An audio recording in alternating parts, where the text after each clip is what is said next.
우리 다 같이 한 마음으로 사사기서 13장 1절의 말씀 같이 합독해 보도록 하겠습니다.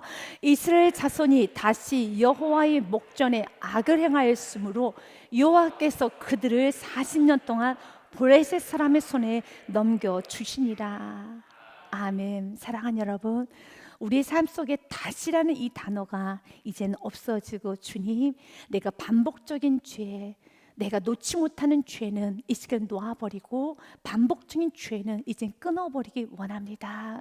오늘 본문의 말씀에 보면 하나님께서 그들을 블레셋 산에 넘겨주었다고 되어 있습니다. 누가 넘겨주었습니까? 하나님께서입니다. 이스라엘 자손이 다시 여호와의 목전에 악을 행하였으므로 누가? 여호와께서 그들을 40년 동안 블레셋 사람의 손에 넘겨주시니라. 누가 넘겨줬습니까? 하나님께서. 누구를요? 당신의 백성을 누구의 손에? 블레셋 사람 손에 넘겨주셨습니다. 왜 그들 넘겨줬나요? 그들이 우상을 섬기기 때문에 그렇죠. 다시 여호와의 목전에 악을 행하였기 때문에, 하나님 앞에서 죄를 지었기 때문에 그렇습니다. 사사기서 3장 7절 말씀이나 사사기서 10장 6절 말씀에 이스라엘의 범죄는 이런 범죄를 계속 여러분 저지르고 여기까지 왔습니다. 이스라엘 자손이 여호와의 목전에 악을 행하여 자기들의 하나님 여호와를 잊어버리고 바알들과 아세라들을 섬긴지라. 이것이 죄입니다. 하나님을 잊어버리는 게 죄입니다. 은혜를 잊어버리는 것이 죄고, 하나님 앞에서 내가 어떻게 살아야 되는가, 그 은혜를 다 잊어버리고 사는 게 죄입니다. 그리고 세상을 섬기고 세상 사람들처럼 살아가는 것이 죄입니다. 우리는 그리스도인답게 살아야 됩니다. 구별된 자 나시린처럼 우리는 세상과 구별되어서 거룩하게 살아야 될 책임이 있습니다. 사사기서 10장 6절의 말씀도 이렇습니다. 이스라엘 자손이 다시 여호와의 목전에 악을 행하여 바알들과 아스라돗과 아람의 신들과 시돈의 신들과 모압의 신들과 암몬 자손의 신들과 블레셋 사람들의 신들을 섬기고 여호와를 버리고 그들을 섬기지 아니하므로, 하나님을 버린 것이 죄입니다. 우리는 어떤 순간에도 하나님을 붙잡아야 되는 겁니다. 어떤 순간에도 사명을 붙잡아야 되는 겁니다. 어떤 순간에도 하나님께서 나에게 주신 은혜대로 나는 그냥 쓰임 받으면 되는 것입니다. 나에게는 결정권이 없습니다. 교만이 무엇인 줄 아십니까? 교만은 내 위에 하나님의 계심을 잊어버리고 하나님의 주권 앞에 엎드리지 못하는 겁니다. 그래서 내가 결정하는 거, 내가 안 되면 안 된다고 하는 거, 또 내가 이미 결정했으니까 안 되라고 하는 이 고집스러운 마음은 굉장히 교만한 마음이에요. 내가 아무리 결정을 했어도, 내가 이렇게 선택을 했어도 하나님 내게 주신 은혜대로 나는 움직여 갈 수 있어야 되는 겁니다. 인생에는 배키는 하나님이 쥐고 있어야 되는 겁니다. 인생에는 열차의 운전자는 하나님이십니다. 내 인생의 주인은 하나님이십니다. 그렇기 때문에 하나님께서 나에게 말씀하신 대로 주여 나는 듣겠나이다 해야 되는 것입니다. 어떤 순간에도 이성과 부딪혔었을 때, 상황과 부딪혔었을 때, 또 내 생각과 부딪혔었을 때, 또 내 처지 환경과 부딪혔어도 언제나 하나님 말씀에서 선택해야 되겠지요.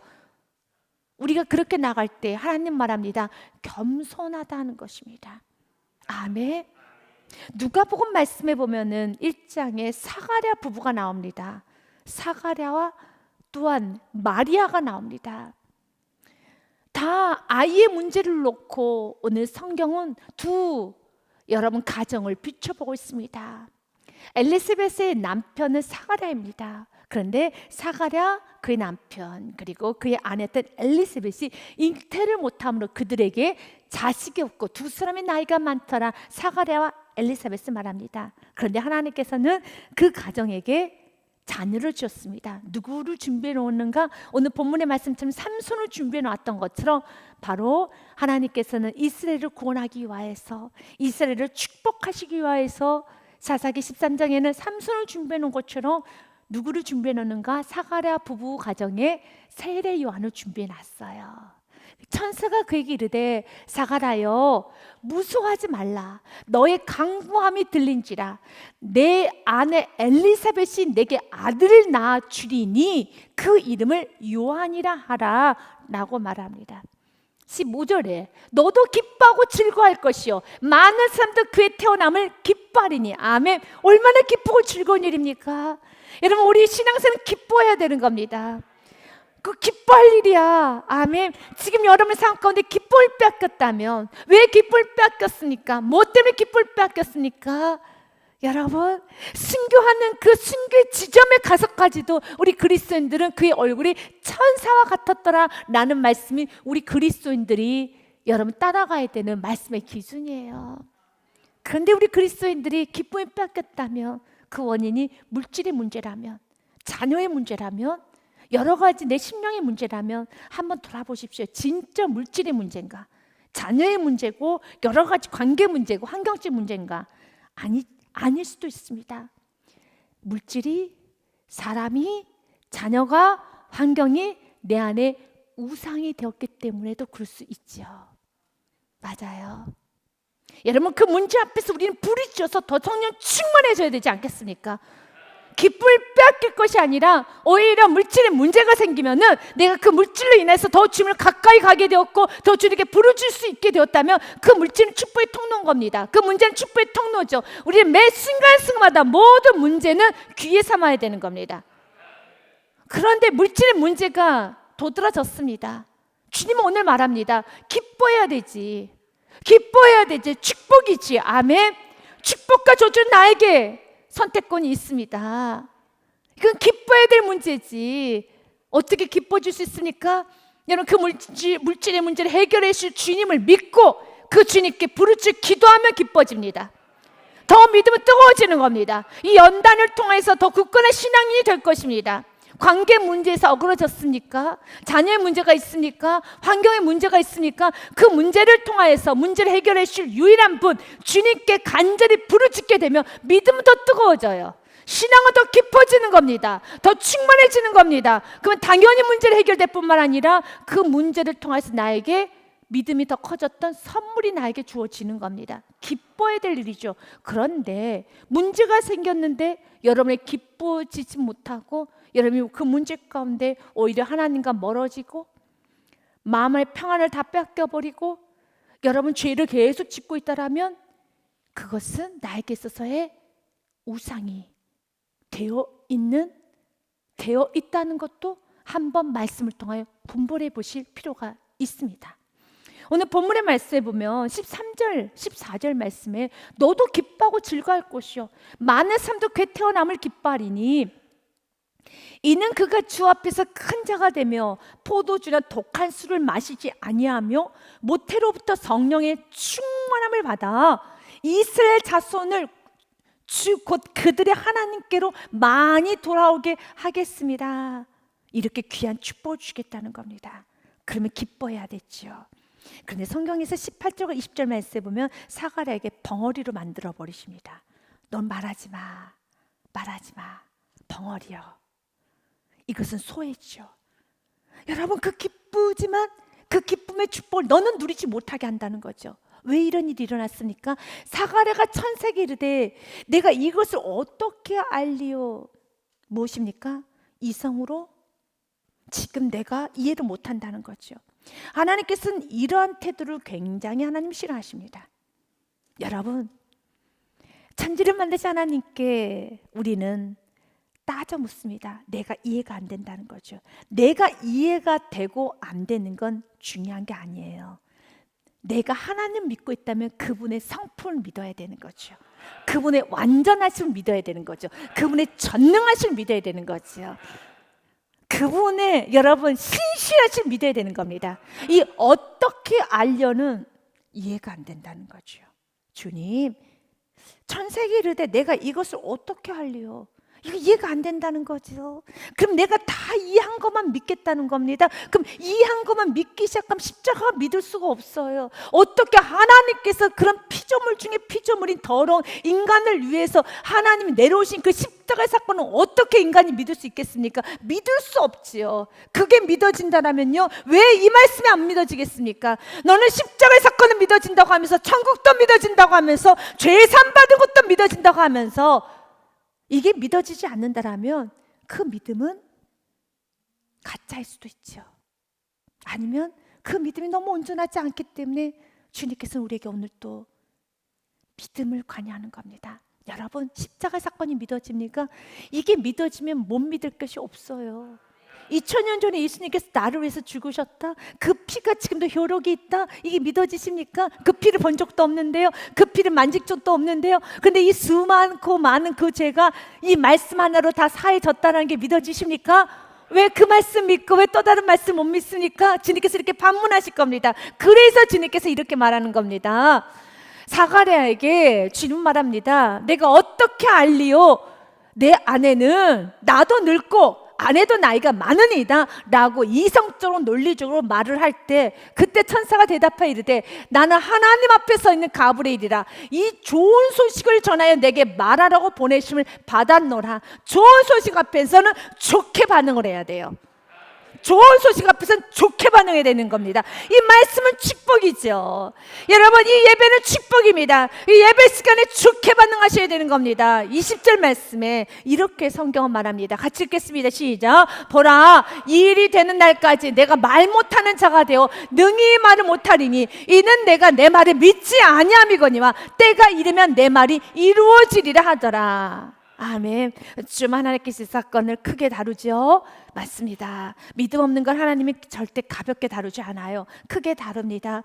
하나님께서 우리에게 주신 축복, 그 축복은 하나님 말씀대로 이루어지지만 너는 그 축복 안에 누리지 못하게 될 것이란다. 사랑하는 여러분, 믿음의 사람만이 누릴 수 있어요. 믿음의 사람만이 누릴 수 있습니다.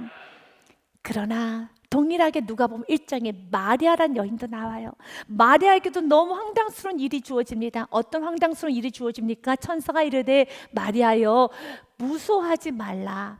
내가 하나님께 은혜를 입었느니라 라고 말씀을 하시면서, 보라, 내가 잉타하여 아들을 낳으리니 그 이름을 예수라 하라. 여러분, 30절 말씀 뭐라고 말합니까? 무소하지 말라고. 그녀가 지금 무수하고 있어요. 왜냐하면 자신은 처녀인데 자신의 몸에 아기가 있다는 겁니다. 이것은 돌에 맞아 죽을 수 있는 그런 상황이죠. 정말 이성적으로 이해가 안 돼요.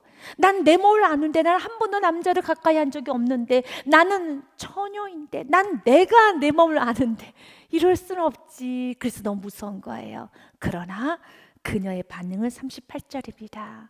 같이 읽습니다. 시작. 마리아가 이르되 주의 여정년이 말씀대로 내게 이루어지다며 천사가 떠나가니라. 아멘.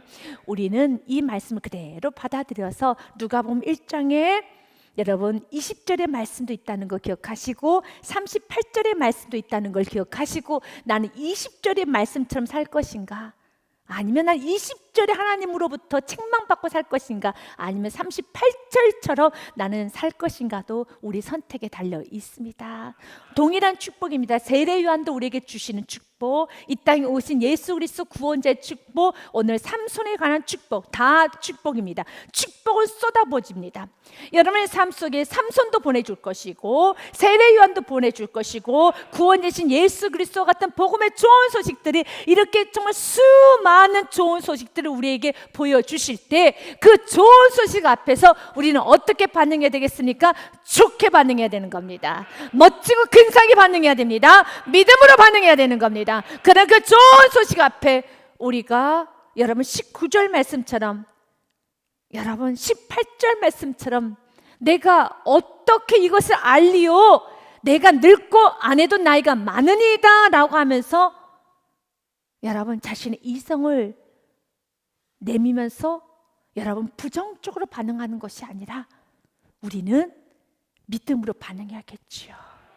주님께서 나에게 주시는 말씀 앞에서 믿음으로 반응해야 되는 겁니다. 바로 이 예배 시간마다 우리 모두는 38절처럼 지어 오늘 선포된 말씀대로 나의 삶 속에 이루어지기 원합니다. 내 심령이 이루어지기 원합니다. 환히 비춰주시옵소서. 나의 불순물을 제거하여 주시고 내 안에 있는 모든 교만과 오만과 쓴뿌리를 제거하여 주사 오늘도 말씀으로 치료받기 원하나이다. 말씀으로 새로워지기 원하나이다. 아멘. 이스라엘 백성들이 다시 여호와의 목전에 악을 행합니다. 하나님께서는 블레셋에게 그들을 넘겨줬습니다. 그런데 지금까지 패턴으로 본다면 회개를 해야지만 하나님께서 사사를 보내주었는데요, 오늘 본문 말씀에는 회개 내용은 없습니다. 범죄를 했습니다. 그러면 오늘 1절 말씀처럼 하나님은 징계를 하시죠. 블레셋에 보내든지 아수르에 보내든지 모압과 암몬 자손에 보내든지 여러 가지 어려움을 당합니다. 그러면 그들이 다시 회개를 해요. 그러면 하나님께서 구원을 해주시며 또다시 그들의 재범죄, 이런 사이클로 갔었습니다. 그런데 본문에는 오늘 여섯 번째 사사가 나오는데요, 여섯 번째 사사인 삼손에게 있어서는 그들이 회개조차도 하지 못합니다. 그만큼 40년 동안 죄를 오래 짓다 보면은 회개조차 하지 못해요. 그래서 하나님의 마지막 긍휼이 임한 겁니다. 사랑하는 여러분, 죄를 오래 품게 되면 회개하기가 힘들어요. 그래서 빠르게 죄를 내려놓을 수 있어야 돼요. 그렇다고 하나님 버리지 않습니다. 하지만 그 죄의 문제를 해결하지 아니하면 결국 하나님은 여러분 그 죄를 토해낼 때까지 주님께서는 관여하세요. 오늘 이 시간에 주님과의 온전히 관계가 회복되는 은혜 시간만 되시기를 주님으로 축복드립니다. 그러나 여러분이 생각하시기에 나 이 정도 얘기했으니까 이제 관계 회복되었겠지 라고 하면서 하나님 앞에 또 한 번 또 하나님을 여러분 끌어내리려고 하는 것이 아니라 오늘 예배를 충만하게 드리시고 오늘 결단할 걸 결단하고 순종으로 나아가기 시작하면은 그 빛이 임하여서 내 삶 속에 내일의 예배는 또 깊이 더 회개시켜 주실 걸 믿으시길 바라겠습니다. 또다시 우리는 평생 청구하는 그날까지 우리는 더 깊고 넓게 회개하여서 정말 이런 죄인을 구원해 주신 하나님을 찬양하는 우리 삶이 되기를 축복드립니다. 그래서 2절 말씀에 소라 땅의 단지파 가족 중에 마노아라 이름하는 자가 있더라. 그의 아내가 임신하지 못함으로 출산하지 못하더니, 하나님께서는 쓰시는 사람들은 이렇게 연약한 자를 쓰세요. 연약한 자를 쓰십니다. 여러분, 임신하지 못한 여인, 여러분, 그러나 하나님께서는 이런 가정에 오늘 삼손을 보내주셨던 것처럼 약한 자를 쓰십니다. 그러면 왜 약한 자를 쓰신 줄 아십니까? 약함은 하나님 나라에 쓰임받는 너무 귀한 조건이 돼요. 그래서 난 약하니까, 난 물질이 없으니까, 난 이렇게 배경이 없으니까, 난 이렇게 무능하니까. 아니에요. 무능한 자를 하면 쓰세요.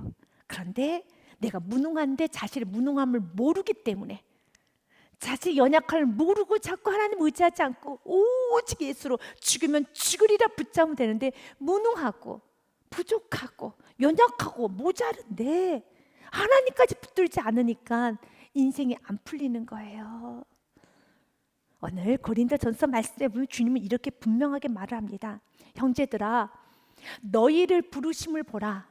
육체를 따라 지혜로운 자가 많지 아니하며 능한 자가 많지 아니하며 문벌 좋은 자가 많지 아니한도다. 한번 보라는 겁니다. 하나님께 쓰시는 자들 중에서 문벌 좋은 자, 능한 자가 있는가? 별로 없지 않느냐? 다 천한 출신들 아니냐? 다 천한 출신의 부족한 사람들 아니지 않습니까? 27절 말씀에도요, 그러나 하나님께서 세상에 미련한 것들 택하사 지혜 있는 자들을 부끄럽게 하시고 세상에 약한 것들 택하사 강한 것들을 부끄럽게 하려 하시며, 하나님께서 세상에 천한 것들, 멸시받는 것들, 없는 것들 택하사 있는 것들을 폐하려 하시나니, 혹시 여러분들이 여기에 포함되어 있다라면요, 여러분들이 멸시를 받고 천하고 27절 말씀처럼요, 여러분들이 미련하고 지혜도 없고 약한 여러분이라면, 난 약해, 나 참 미련해, 나 지혜가 없어, 나 부족해. 여러분, 여기에 여러분들이 좀 속해 있습니까? 속해 있으십니까? 네, 맞습니다. 여러분, 이렇게 내가 약한 걸 아는 건 축복이에요. 그러면 다시 묻겠습니다. 여러분 약한 부분에 속해 있습니까? 네. 그러면 하나님께 쓰임 받을 수 있습니다. 그럼 두 번째, 여기서 전부는 아닙니다. 정말 약함을 알고 하나님 의지하고 계십니까? 이 부분이 중요해요. 입술은 약하다고 말합니다. 난 부족하고 난 지혜가 부족합니다 말합니다. 그러나 하나님께서 한마디면 자꾸 10마디로 쏘아붙이려고 한다면 그거는 입술만의 고백인 것입니다. 하나님을 말문을 막으려고 하면 안 되는 겁니다. 하나님의 다스를 받지 못한다면 정말 약한 자가 아닙니다. 약한 자는 자신의 약함을 알면 무조건 들어요. 자신의 부족함을 알면 무조건 배우려고 해요. 자신의 연약함을 알면은 주님, 나는 당신에게 떨어진 부스러기도 줬사오니 주여 부스러기 은혜도 줬사오니 난 여기 머물고만 있어서 감사하겠습니다. 성전에 나는 문지기가 되어도 줬사오니 주여 내게 은혜 내려주옵소서. 그런 분들이 겸손한 심령이에요. 근데 진짜 문지기 시켜보십시오. 나를 감히 문지기 시켰다고. 나 이렇게 헌신 많이 했는데, 나 이렇게 신앙 연수가 이렇게 많은데, 내 나이가 몇 살인데 나 문지기 시켰다라고 문을 부셔버리는 것이 아니라, 여러분 문을 부시고 나가는 것이 아니라 정말 문지기도 줬사오니 이 심령은 복된 심령이에요. 왜냐하면 하나님은 그런 자들을 쓰세요.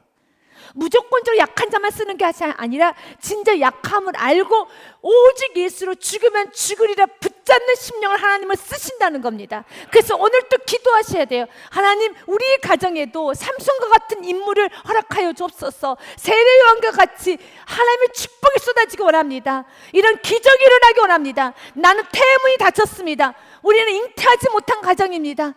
그러나 주여 생명 허락하여 주옵소서. 축복 허락하여 주옵소서. 주여 나를 붙잡아 주옵소서. 주님은 반드시 쓰십니다. 왜냐하면 하나님의 뜻은 28절에 있거든요. 같이 29절에 있거든요. 같이 읽겠습니다. 시작. 이는 아무 육체도 하나님 앞에서 자랑하지 못하게 하라 하십니다. 아멘. 그 누구도 하나님 앞에서 내가 했어요, 내가 했다, 이거 내가 기도해서, 내가 인맥이 있어서, 내가 물질내서 그 누구도 말하지 못하도록, 이게 아버지의 뜻이에요. 우리 세계명교회는 저부터 시작해서 정말 문벌 없고 지혜 없고 부족하고 인맥 없고 여러분 물질 없고 아무것도 없는 분들이 다 모였어요. 그렇기 때문에 여러분 교회가 되었더라면 누가 하셨습니까? 하나님이 하셨죠. 그래서 마치 우리 교회는 도대체 어떻게 이렇게 교회가 세워졌을까? 그 누구도 기억도 하지 못할 정도로 우와, 하나님이 하셨네요. 우와, 하나님이 어떻게 하다 보니 하나님이 다 하셨네요. 하나님 다 하셨네요. 하나님이 다 하셨네요라 이 고백이 어린아이부터 어른아이까지 곳곳에서 터져나와야 되는 겁니다. 그래서 그 누군가가 아니 어떻게 했어? 도대체 누가 어떻게 했어? 라고 했을 때 글쩍글쩍 하면서 이거 어떻게 했지? 하나님이 하셨나 봐요. 하나님이 하셨어요 라고 고백할 수 있는, 오직 하나님만이 하셨음을 드러낼 수 있는, 그 누구도 아무도 육체도 하나님 앞에서 자랑하지 못하게 하라 하십니다. 여러분 인생의 마지막 끝에 그 누군가는 여러분의 자손들이, 여러분의 이웃들이 물을 것입니다. 어떻게 이렇게 신앙생활을 잘할 수 있었어요? 어떻게 했더라? 하나님께서 은혜로 하나님이 하셨어요. 그냥 나도 몰라. 예배 하루하루 예배 드렸더니 여기까지 왔네. 맞습니다. 우리는 그냥 하루하루 예배 드리고 왔더니 여기까지 온 것입니다. 그냥 오늘 하루하루 사는 것입니다. 내일 일은 난 몰라요. 오늘 하루하루 살아요. 주님 오늘 우리에게 말합니다. 참 연약했던 가정에게 주님이 말합니다. 아내가 임신하지 못함으로 출산하지 못했더니 그러나 여호와의 사자가 그 여인에게 나타나서 그에게 이르시되 보라, 내가 본래 아멘.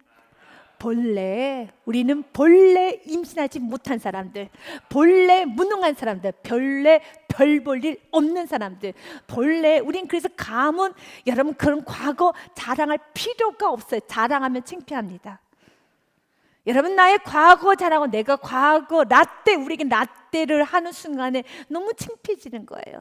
진짜 하나님께서 나의 라떼, 나의 과거에 어떤 죄를 지었는가, 어떤 교만하게 행동했는가, 어떻게 살았는가를 하나님께서 휙 들춰버린다라면 우리는 할 말이 없기 때문에 우리는 과거를 자랑할 필요가 없이 본래 우리는 아무것도 아니었던 사람이었던 것처럼 내가 본래 임신하지 못함으로 출산하지 못했으나 이제 아멘, 본래 못했으나 이제 하나님의 축복받은 가정입니다. 이제 임신하여 아들을 낳으리니 그러므로 너는 삼가 포도주 독주를 마시지 말며 어떤 부정한 것도 먹지 말지니라. 아멘. 하나님이 주신 축복을 이제는 소중하게 우리는 구별되어서 주님께 영광 올려드려야 되겠습니다. 하나님 주시는 모든 축복은, 하나님 주신 물질, 하나님 주시는 시간, 하나님 주신 건강, 하나님 주신 귀한 인생, 이제는 구별하여 사용하십시오. 이 시간에 먼저 여러분께 질문하겠습니다. 여러분의 생애가, 인생이, 여러분의 건강, 지금 남은 생애가 하나님께서 은혜로 주신 생애라면, 은혜로 주신 하루, 은혜로 주신 시간, 은혜로 주신 가정, 은혜로 주신 인생이라고 고백이 되십니까? 그렇다면 이제 구별되어 우리는 살아야 됩니다. 내가 지금 은혜로 덤으로 살고 있다라고 여러분 고백하셨다라면, 맞습니다. 우리는 이미 사망으로 갈 수밖에 없는 우리들이 오직 예수님의 은혜로 구원을 받았지요. 이제 남은 생에 우린 덤으로 사는 겁니다. 내가 덤으로 건강을 받았고 인생을 살고 내 남은 생가 덤이라면, 물질도 다 하나님 주신 것이라고 고백이 된다면 그 물질을 거룩하게 사용하셔야 돼요. 여러분 인생을 거룩하게 사용하셔야 됩니다. 여러분의 모든 순간순간 거룩하게 사셔야 됩니다. 오늘 성경은 이렇게 말합니다. 너는 본래 아기를 낳지 못했던 가정이었잖아. 이제 아들을 줄 것이란다. 그러면 어떻게 살라는 것이죠? 구별되게 너는 삼가 포도주 독주 마시지 말며 어떤 부정한 것도 먹지 말지니라. 아멘.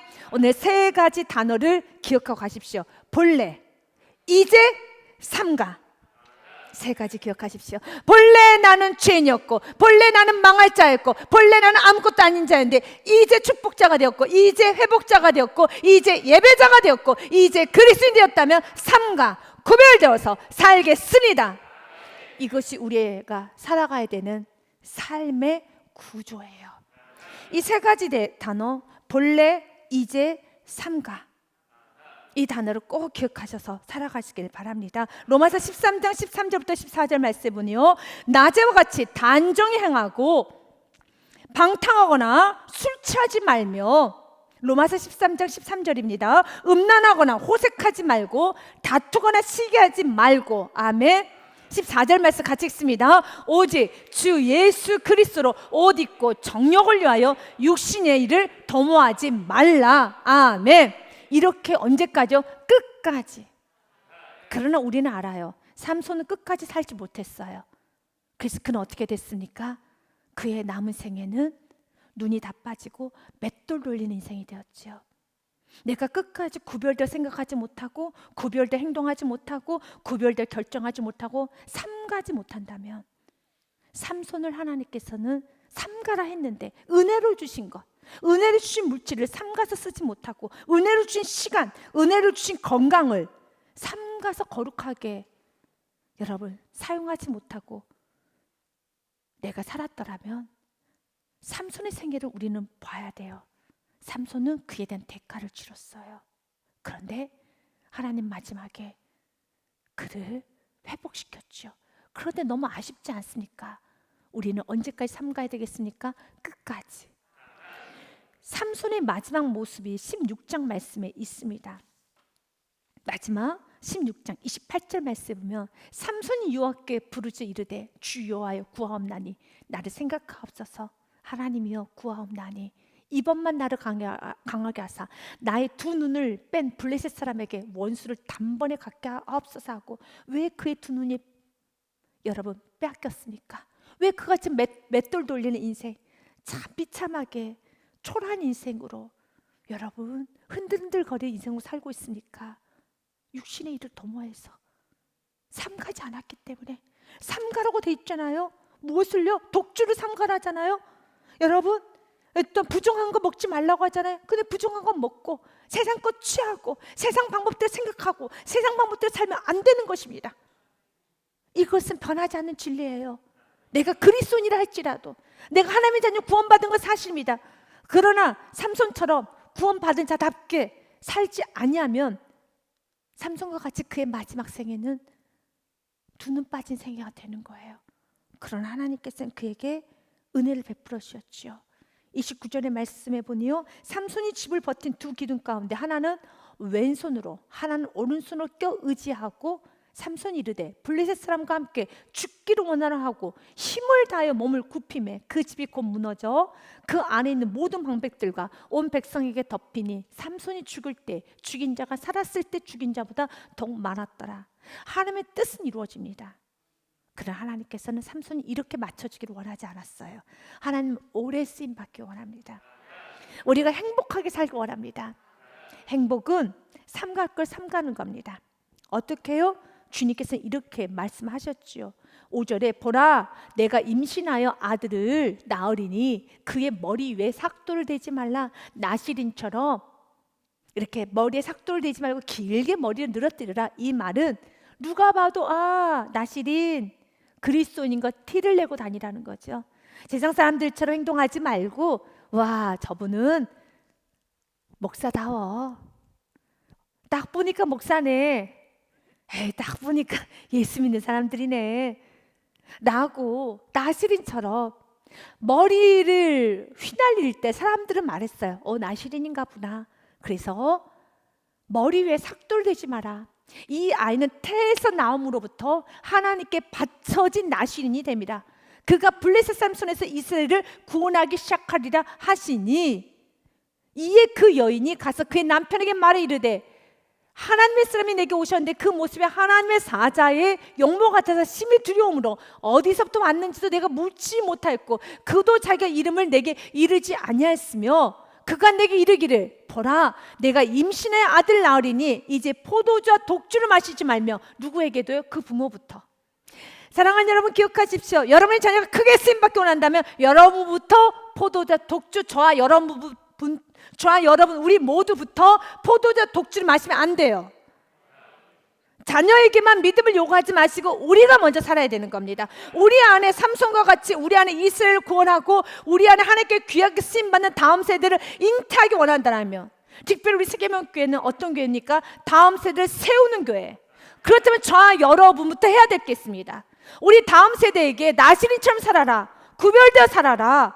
거룩하게 행동하고 거룩하게 말하고 거룩하게 결정하여서 포도주와 독주를 마시지 말라. 어떤 부정한 것도 먹지 말아라 라고 이 말을 하며 양육해야 되는 건 맞습니다. 그러나 7절에 뭐라고 됐습니까? 그가 내게 이르기를 보라 내가 임신의 아들 낳으린 이제부터는. 이거 누구에게 하는 말입니까? 태어날 삼손에게 하는 말입니까? 아니에요. 누구입니까? 마노아 가정에게, 오늘 마노아 부부에게, 우리 다음 세대 잉태해야 되는 우리들에게 먼저 말합니다. 내가 임신의 아들 낳으리니. 이 말씀을 우리가 복음적으로 다시 한번 해석해 봅시다. 부흥의 관점에서 해석해 봅시다.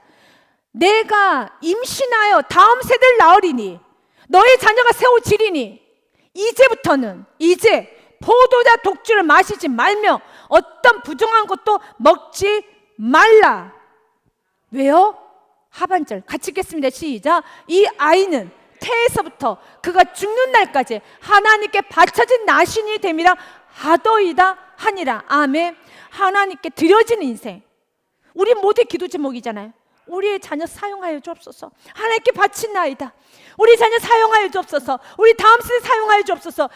우리 교회를 사용하여 주옵소서. 우리 매일매일 기도합니다. 그럴 때 주님께 말합니다. 걱정하지 마. 다음 세대는 내가 세울 거야. 이제 우리가 해야 될 게 있어요. 이제 우리가 해야 될 게 있습니다. 무엇입니까? 우리가 여러분 포도주와 독주와 우리가 머리에 삭도되는 것과 부정한 걸 먹는 걸 금해야 되겠죠. 민수기 6장의 말씀에 보면은 나시린이 어떤 걸 금해야 되는 거에 관한 말씀 1절부터 21절 말씀까지가 있어요. 1절부터 3절 말씀까지만 제가 읽겠습니다. 여호와께서 모세에게 말씀하여 이르시되 이스라엘 자손에게 전하여 그들에게 이르라. 남자나 여자가 특별한 선, 곧 나시린의 선을 하고 자기 몸을 구별하여 여호와께 드리려고 하면 포도주와 독주를 멀리하며 포도주로 된 초나 독주로 된 초를 마시지 말며 포도즙도 마시지 말며 생포도나 건포도도 먹지 말지니. 굉장히 구체적이죠. 포도에 관한 종류를 다 먹지 말라는 거예요. 포도주만 마시지 말아라 하면은 혹시라도 생포도, 건포도나 먹을까 했어서 건포도도 먹지 말고 생포도도 먹지 말고 포도식초는 괜찮잖아. 포도식초도 안 되고 집도 안 되고. 이 말이 무엇입니까? 그 당시에 포도주는 일상 음료로 먹었었습니다. 그런데 이 포도주에는 알코올, 다시 말해서 여러분 좀 기분 좋게 한 요소가 있었습니다. 주님은 우리가 나신으로서 살아가는 것은 이렇게 하나님으로만이 기분 좋아질 수 있도록 우리는 더 노력을 해야 돼요. 그래서 자꾸 내려놔야 돼요. 월급날이 되면야 얼굴이 좋아질 때마다 주님, 나는 포도즙을 삼가야 됩니다. 다시 기도하면서 찬양으로 이 기쁨을 좀 내려놓고 찬양으로 기쁨을 돌려야 돼요. 여러분, 통장에 오늘 월급 넣었어? 확인해봐. 그러면 그냥 기분이 좋아가지고 택배만 놔도 기분이 좋아가지고 우리가 그렇게 살아갈 때 이건 당연한 거 좋은 거예요. 그 당시에는 포도주도 많이 마셨어요. 그런데 우리들에게 말합니다. 포도주뿐만 아니라 건포도도 먹지 말라는 거예요. 포도주가 물질이라면 건포도는 택배 정도 수준일 것 같아요. 여러분, 기분 좋은 일들이 많죠. 저도 그렇습니다. 여러분, 맛있는 음식을 먹고 나면 갑자기 찬양이 나와요. 너무 흥얼흥얼 거려져요. 맛있는 커피 한 잔만 마셔도 와, 오늘 커피 맛 너무 좋다. 너무 좋지요. 우리 주님은 그런 것을 즐기기를 원합니다. 그러나 자꾸 우리는 구별되어서 내가 여기서 즐거움과 기쁨을 얻는 것이 아니라, 내가 행복감을 얻는 것이 아니라, 내가 맛있는 음식 먹고 편하게 휴식을 취하면서 내가 너무 좋다, 행복하다 느끼는 것이 아니라 자꾸 우리는 나신이기 때문에, 구별된 자이기 때문에 예배 시간에 찬양을 통하여서 기도할 때 너무너무 좋다, 참 좋다, 참 편안하다, 참 편안하다. 바닷가를 바라보면서 편안함을 느낄 수 있죠. 저도 그렇습니다. 시원한 산들바람 너무 좋죠. 나쁘진 않아요. 하지만 그것이 커져가서는 안 돼요. 자꾸 우리는 어디로요? 여러분, 좀 산들바람 불지 않지만 정말 찬양할 때, 그래서 그 산들바람에 내가 그 바람에 집중하려고 할 때, 그 바다 소리에 집중하려고 할 때, 그때 바다를 만드신 하나님을 찬양하면서 이 산들바람을 불어주신 하나님을 바라봐야 되는 겁니다. 그래서 1절부터 21절의 말씀까지는 아주 구체적으로 나신에 관한 말씀이 구체적으로 기록이 되면서 마지막 21절에는 이런 말씀이 있어요. 중요한 말씀이 기록되어 있습니다. 같이 읽습니다. 시작. 이는 곧 선한 나신이니 자기 몸을 구별한 일로 말미암아 유혹의 헌물을 드림과 행할 법이며 이외에도 힘을 미치는 대로 하려니와 그가 선한 대로 자기 몸을 구별하는 법을 따라 할 것입니다. 아멘. 중요한 건 힘이 미치는 대로. 이 힘이 미치는 대로를 신약제 표현하면은 자원하는 심령으로. 아멘. 우리 주님, 우리가 이 세상에 살아가면서 하나님 주신 모든 걸 누리며 살기 원합니다. 자녀를 바라보면서 너무 기분 좋을 때가 있지요. 자녀가 용돈을 갖다 줄 때, 자녀가 좋은 직장에 들어갔을 때, 자녀가 승진이 되었을 때, 자녀가 학교에 들어갔었을 때 기분 좋지요.